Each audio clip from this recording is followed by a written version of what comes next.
Our next speaker is going to be James Dick, and he's going to be speaking about I-75. Let me mention that we have information tables over there, and several of the candidates still need a few more signatures on their petition cards. So if you haven't signed petition cards for Mike or for Zach, you can go over there and sign them. And James, come on up.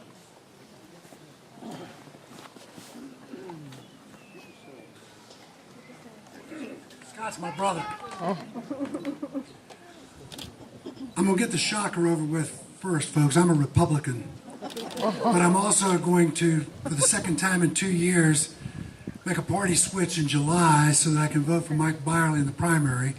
Because then I can still switch back and still vote for Mike in November.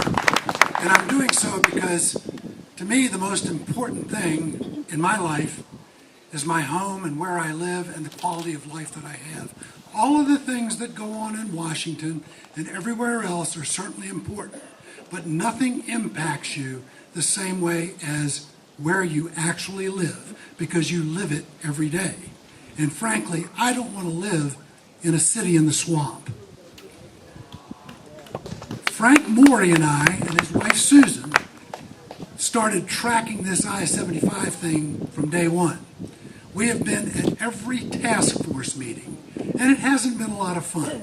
You got to get up early in the morning. You got to listen to them try to indoctrinate the task force for 5 or 6 hours, and then around 3 or 3:30 in the afternoon, they give you 3 minutes to say something. That's the way it operates. And they watch the clock like a hawk. And even if the group is going into depth on something, the facilitator cuts them off in mid-sentence when it's getting time for the next segment, because they don't care about going into the depth. And I'm not blaming the task force. I'm blaming the people that set up the task force. They don't care about that. They just want to get it done. There's about 20 people on the task force. 6 counties have somebody representing their county commission. In our case, it's Chuck Chestnut. We're talking about Alachua. Oh, let's see. I got them here. We're talking Alachua, Levy, Sumter, Marion, Citrus, and Hernando. Most of the members, other than the county commissioners, are government related. They're either in the regional development organizations or they work for the state. That's what's made up. There are a few others. There's one from the Audubon. There's one from Friends of Florida. I sometimes can't really figure out what they do. Sometimes good, sometimes not so good. But there is one private citizen and there is one private landowner position. So you got 6-8 million people live in this area, and there are only 2 people that you could call the average guy that's not directly impacted or not directly going to make something out of the deal, that's trying to review this stuff and come to a vote. They don't call it a vote, they call it a consensus. Come to a consensus to tell the state what they can do. Here's the problem. And by the way, the private citizen representative is a very good and honorable man, Mike Sizemore from Marion County. He's very honest and he's been outspoken on some things. We don't have a landowner, private landowner representative anymore because he quit, because his job was too important. You see, it was Todd Powell from Plum Creek. He was put into position right at the beginning, and we challenged it at the beginning, and they would never address it. And then after he left it, they said, well, it's too late now to put anybody else, although in some of the other positions on there, they've changed people 2 or 3 times, including the chairman for the FDOT. They changed him a month and a half ago. They brought in a guy who's a retired Marine who was trying to run the place like a Marine, and he's getting some blowback from some of the task force members. Good for him. So we've been sitting through all this, and we've been listening to it, and then what they tried to do to begin with is say, well, we don't have any preconceived notions. I got to remind you, 1988 they had a preconceived notion. They were trying to put a toll road, divided highway, limited access, from somewhere around Micanopy, right on up past Melrose, up to Jacksonville. And it got killed because the public roared back and stopped it. Well, we figured, and they said on the first meeting, they had never looked at this before, and we called them on it at the second meeting, and they finally had to admit it. Okay, so then they started talking about procedure, guiding principles, which means this is where we want you to go, and if you agree with these principles, this will get you there. They don't say that, but if you're in one of the meetings, that's what's happened.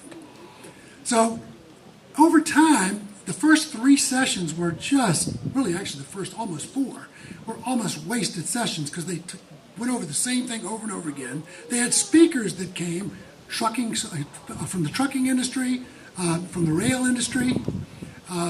They came down and they talked, and from the ports.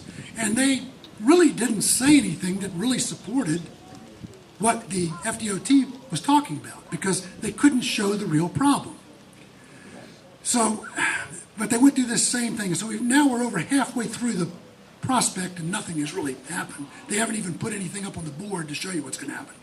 Well, finally, on the 4th session, they started to look at that. And what they've come up with now, they started with what they call the roads that they can work on to improve, to make things better that already exist. I'm all for that. All of us that were there were for that.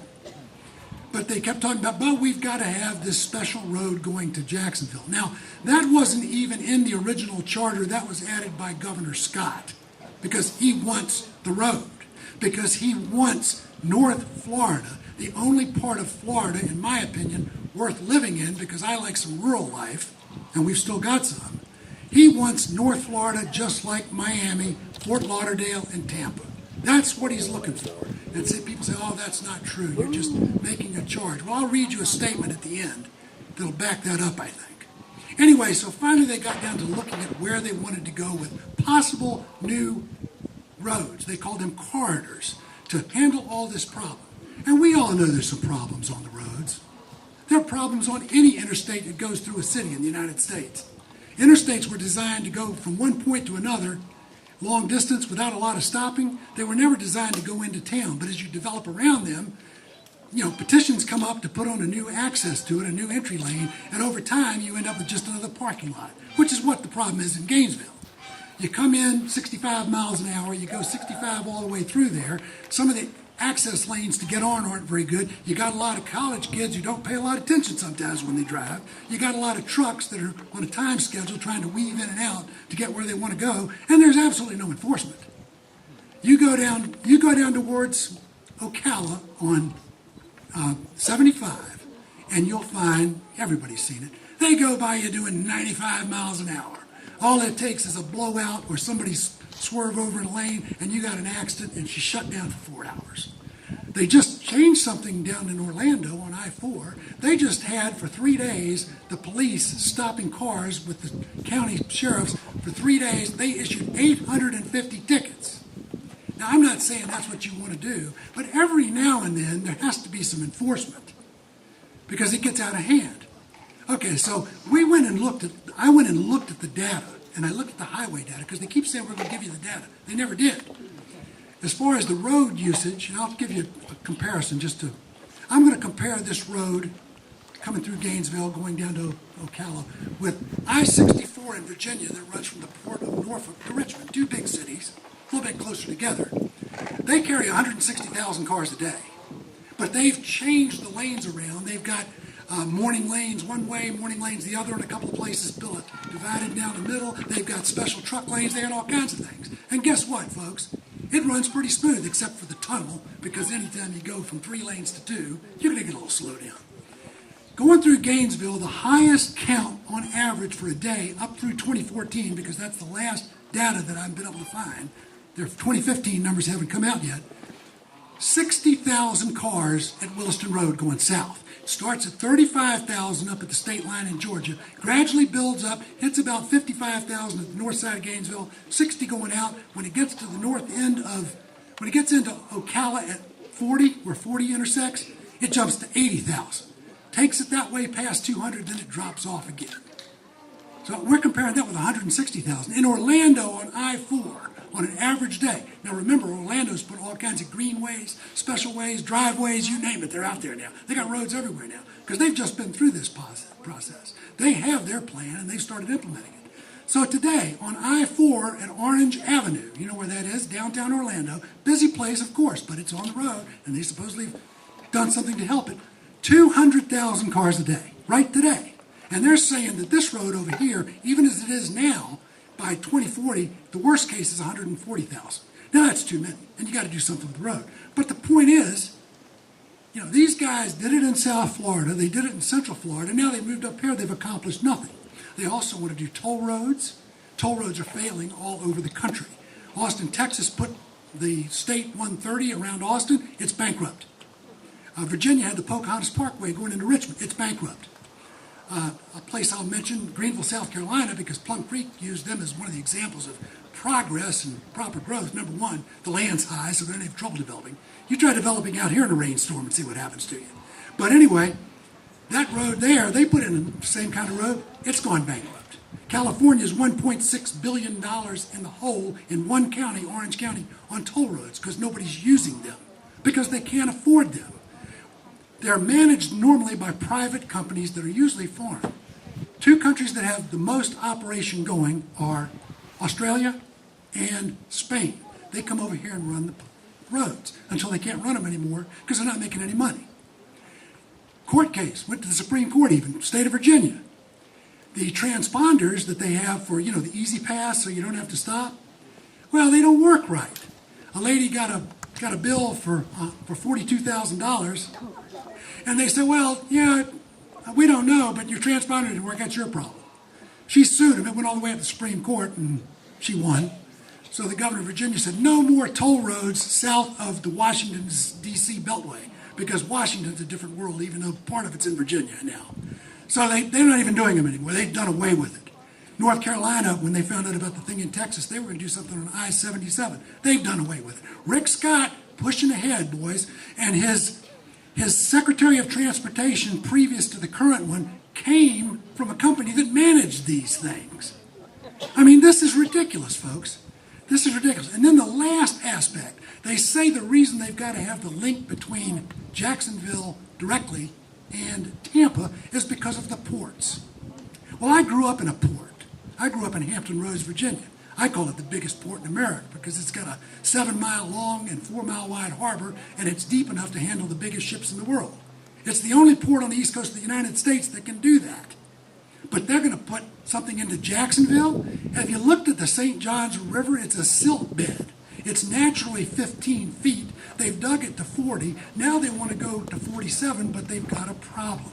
They need $711 million, but yet they're $1.6 billion in the hole the city is on trying to pay retirement for its city employees. So do the math, folks. Who's going to end up paying for all this stuff?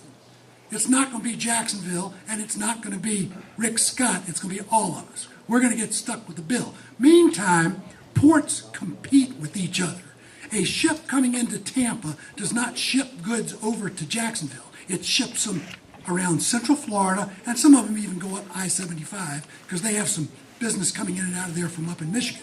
But the long line stuff comes by rail. And CSX has already spent $4 billion on that great big distribution center that they have down in Winter Haven, which was put there for the Port of Tampa. They won't do this for the Port of Jacksonville, even though CSX is headquartered in Jacksonville, because they will not put any facility on land they do not own. And they don't own anything at the port. Florida East Coast Railroad, they locked up Miami, the big port. They also locked up Port Everglades because they'll lease the land to Florida East Coast. So Florida East Coast, you can put something on a train, a bigger ship, because they can go into Miami. It can go right up 95 past Jacksonville, never has to stop. So this thing about Jacksonville and Tampa, it's not there.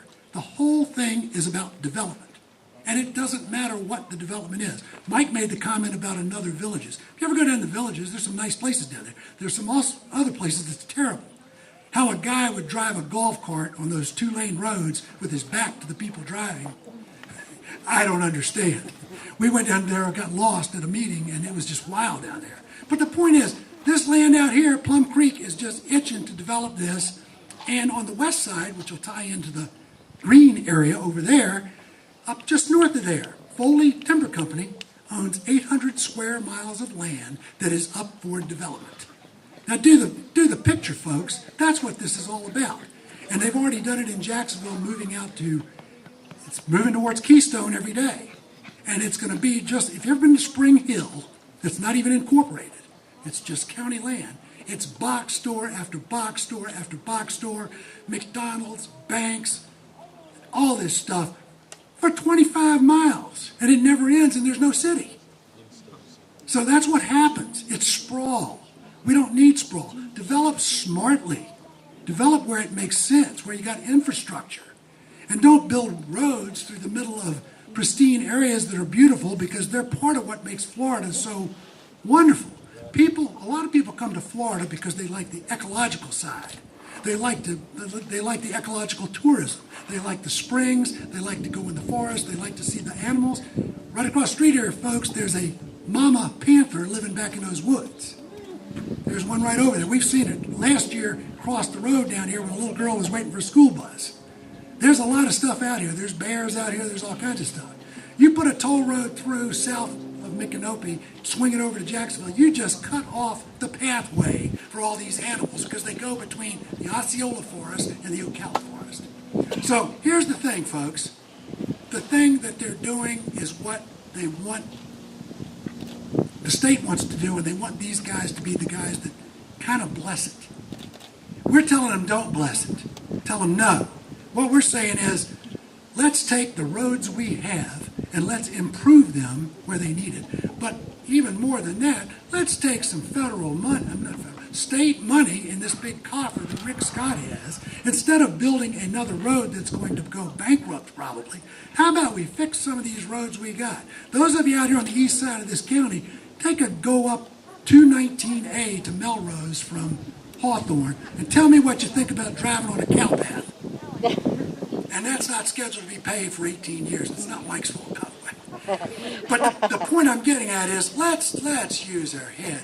Sure, there's going to be some development in Florida. That's fine. But just be smart about it. We have 20 million people right now. We're the third largest state in America, yet the closest state in size that has that kind of population is 2.5 times bigger than we are. In Texas, it's 5 times larger than we are. And they're the only two states that are bigger than Florida. So it's got it, and you know the water problem. I won't even go there. But here's the thing. Here's what I'm saying. No toll roads.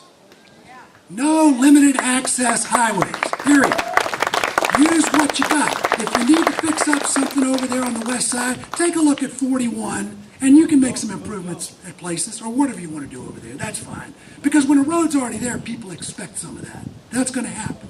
But you don't need to go through pristine. I talked to a lady that lives over there this week who's got a beautiful cattle farm over there, and she says, I'm right in the middle of the zone, the green swath. That's ridiculous. She wants to pass it to her family. They want to keep the business. Over here on this side, I moved out here to get away from it. We've been threatening here now for the last several years, destroying this place. They come in here with the villages here. This place is going to be a disaster.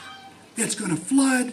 It's going to lock loose the creek bed. Is going to be a disaster because all that silt and trash is going to end up down in the aquifer. You know, Orange Lake has a 20 million gallon a day sinkhole. Everything goes in those lakes, goes in down there. Where do you think it goes? It goes into the drinking water, folks. That's where it goes. So here's all I'm saying. I'm not saying no progress, but I'm saying stop the green swath, and now let me talk a little bit about the purple swath. That's the one that they right now showing coming over around Loch Loosa Lake. They're a little bit tricky because they might say, well, we can keep it just south of Alachua County, so Alachua County can't say anything about it. Well, yes, we can, and here's the problem. What they would do, if they ever decided to expand it, is swing it right on around up through West Putnam, right on up that same direction we talked about before. West Putnam has more affinity to East Alachua than just about anywhere you can be because it's very similar people, very similar lifestyle. And they don't want it. And we don't want it. But here's the thing. They can improve a connection from 75 over to 301 to make it easier to transition the traffic that does go to Jacksonville. By the way, the traffic count on Jacksonville in 2014 daily on average, going through Hawthorne, which they say is a problem, 14,000 cars. The road's built for 40. So it's not a problem. And they haven't been able to show that the projections are true. Now, I want to close by reading something that came right out of their own guideline, because when we started these meetings with the state, we asked them, so what is your real priority? Matter of fact, a couple task force guys did. What is your real priority? Is it fixing the roads, improving safety, trying to speed up traffic, or is it development? Oh, no, we're not talking about development here, no. Right. So I said, well, I'm going to look into this. Well, we've been through this whole process, and they've never talked about development yet. But they talk about economic development, but nobody defines what they mean. I mean, economic development can be great. You need it. But if economic development means cookie-cutter houses and 16 strip malls, I don't think that's what we have in mind, folks, because it doesn't get you the kind of jobs you want. Incidentally, Florida's unemployment rate is down so low because people are working 2 and 3 jobs, and each job counts the same as the person does. It's crazy what's going on. And it's not just Florida. The development problem's everywhere. But we just need to be alert. And you may not agree with me, that's your right. But I'm just telling you what we found when we look at this thing. But let me read you this. This comes from the Tampa Bay Northeast Florida Study Area Concept Report of 2013 on page 6. This was the study that was used to formulate setting up this task force. So let me read this to you. It's fairly long, but I think it's important. Improve access from rural areas to regional employment center and external markets. That's the topic. 7 counties in the study area are classified as rural areas of critical economic concern due to historically high levels of poverty and unemployment. Baker, Bradford, Columbia, Gilchrist, Levy, Sewanee, and Union. There is potential for a significant acceleration of population and employment growth if economic development initiatives are successful, with the higher rates of growth most likely in rural counties that border established urban areas. The potential development of large tracts of land under single ownership, and here's the kicker, folks, including Plum Creek Timber, Rayonier, Foley Land and Timber, and Bascom Southern. Those 4. Across a band of counties from the Gulf Coast to the Atlantic Coast could be a game changer for rural north central Florida.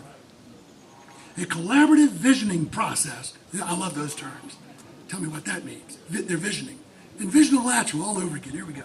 A collaborative visioning process led by the North Central Florida Regional Planning Council. That's the council that serves this area, folks. Will help determine where growth and connectivity are needed. So I'll just leave you with a couple of words out of this. Significant acceleration of population. Not normal growth, significant acceleration of growth. Game changer. Oh, you bet it'll be a game changer. Highest growth, of course, in the rural counties. And I will leave you with the 2 last ones. Plum Creek and Foley Timber. Isn't it interesting that if you look at where they show the green road going north on the west side, over just a little west of that, in that area, there's 800 square miles that's owned by Foley Timber that they want to develop. And isn't it interesting that if you swing a new road down here on the Purple Swath, even if you don't go in Alachua County, if you come over right close to it, boy, that's going to be easy for Plum Creek to start getting people interested in putting stuff and creating that city in the swamp, folks. You can't make this stuff up. They've told their own story and ignored it. We've been through this thing for 7 months. Now, here's 2 things you can do. Well, there's 7. The first is you need to get Hutchinson and Byerly reelected. Because if you don't, it's over. That pains me as a Republican. No, not really. That's tough to say sometimes, but seriously, that's absolutely the case. Secondly, on June the 7th at 5:30 p.m. at the Best Western, it's up on 39th Avenue, just west of 75, the highway folks are having an open house, and they will take your comments.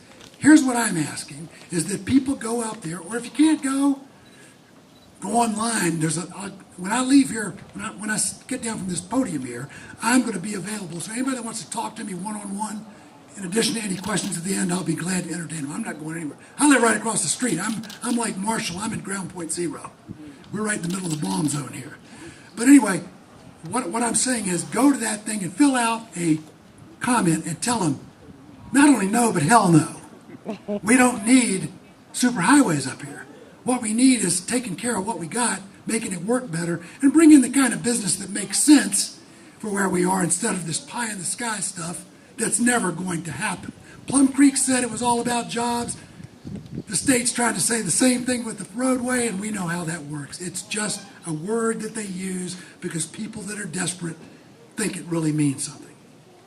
Anyway, folks, I've enjoyed talking with you. I'm sorry it took so long, but I thought it was important. Thank you very much.